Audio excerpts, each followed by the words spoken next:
Georg Wilhelm Friedrich Hegel nace en 1770 y muere en 1831.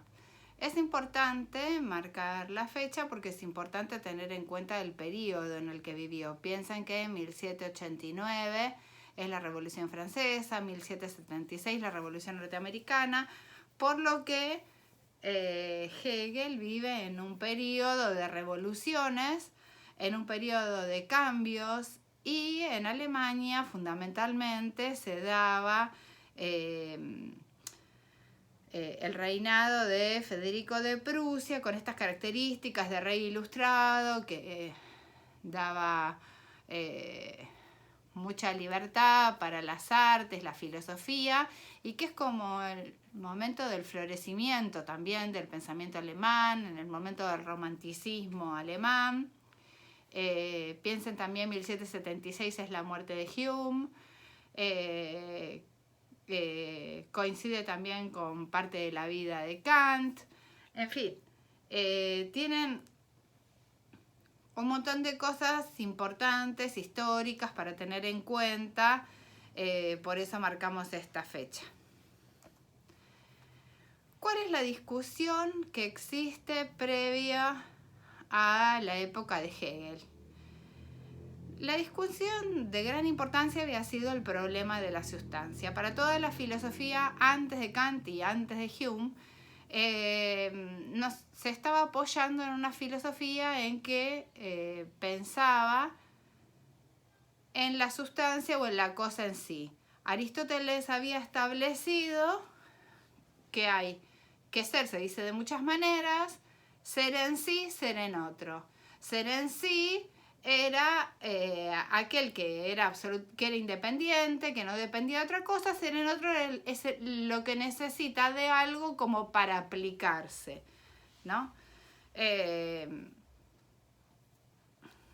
las categorías de Aristóteles establecía que la sustancia primera es el individuo, eso después lo corrige, lo cambia la metafísica, pero establece que la sustancia primera es el individuo, como por ejemplo Sócrates, y entonces Sócrates se dice de muchas maneras. Sócrates es feo, es filósofo, ser y estar es el mismo verbo para los griegos, está en el ágora, es o tiene 71 años, en fin.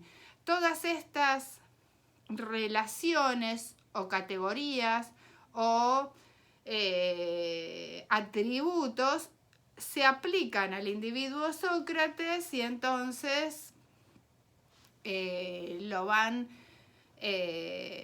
permitiendo darnos cuenta quién es Sócrates, ¿sí? Pero no, o sea, aderezan, por decirlo así, quién es Sócrates, pero Sócrates, esta sustancia, es la que necesita, es el fundamento para que se den estos atributos o estas categorías, ¿no? Si pensamos, por ejemplo, el color rojo necesita de una superficie para aplicarse, por decirlo así. Entonces, es la superficie lo que es primero, lo que es fundamento. A esto se le va a llamar sustancia o se le va a llamar cosa en sí. La filosofía antes de Hume va a tener esta manera de pensar.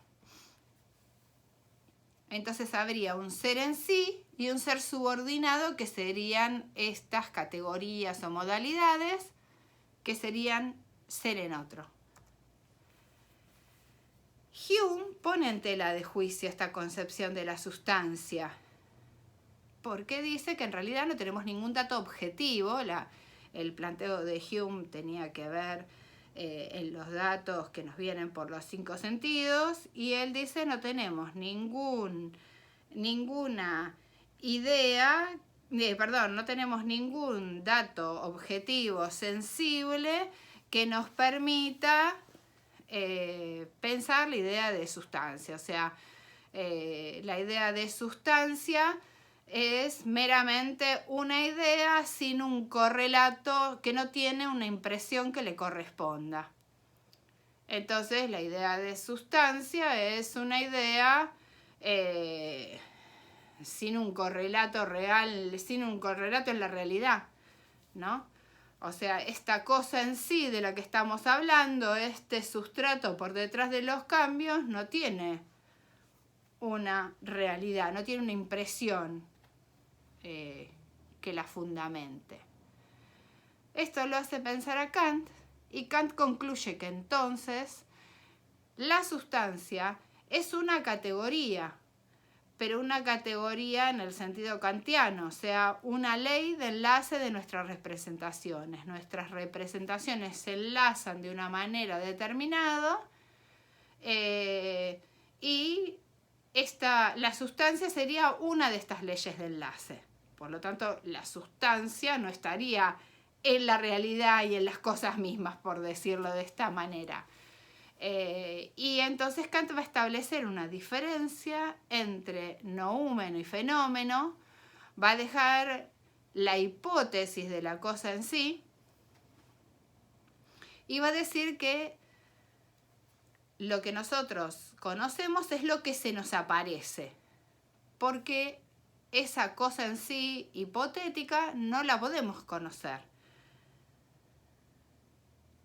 Un ejemplo sencillo para pensar esto es, imaginemos que nosotros vemos los colores y vemos los colores del rojo al violeta. No vemos ni los infrarrojos ni los ultravioletas que existen. O un perro que escucha otros sonidos que nosotros no escuchamos. Entonces nuestra capacidad de percepción, tanto en los colores como en los sonidos, no nos estaría dando un reflejo de las cosas tal cual son. Nos está dando un reflejo de lo que nosotros podemos aprender o entender. Nuestro entendimiento funcionaría de la misma manera.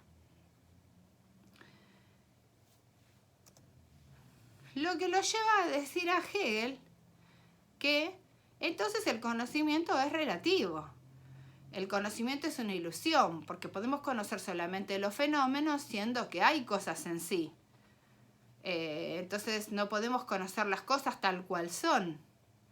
Y a él le parece que esto es un error, que este es un error en el planteo de Kant y de Hume, porque transforman el conocimiento en algo relativo. Les leo un poquito lo que habíamos marcado en las fichas. Si la sustancia es una categoría, como dice Kant, y solo puede conocerse el fenómeno, o sea, lo que se nos aparece, la cosa en sí o sustancia es un ideal. Entonces el conocimiento relativo es pura ilusión, pues es meramente fenoménico. Hegel entonces elimina la hipótesis de que la realidad está constituida por sustancias y solo conocemos lo que se nos aparece, pues esto es fatal para el conocimiento. ¿Sí? Entonces elimina dos hipótesis. La realidad está constituida por sustancias y la cosa en sí es incognoscible.